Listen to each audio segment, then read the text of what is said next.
Hello and welcome to ChamSys MagicQ tutorial. In this one we'll have a quick look on how to create a quick save macro.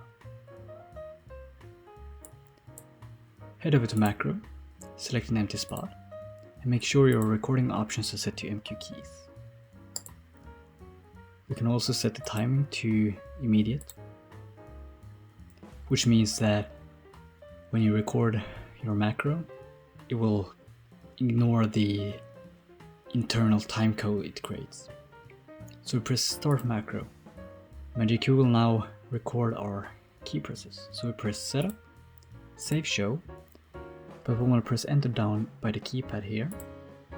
Step over to yes with the arrow keys and press enter to overwrite the show data. Now we press close and end macro. We can name that Q save or something.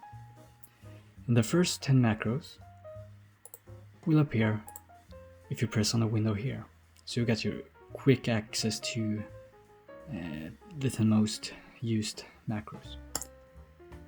We can see that macro just recorded works.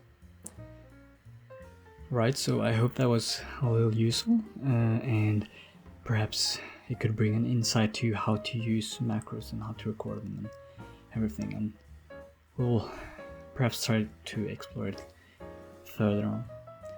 But thanks for watching, I'll see you around.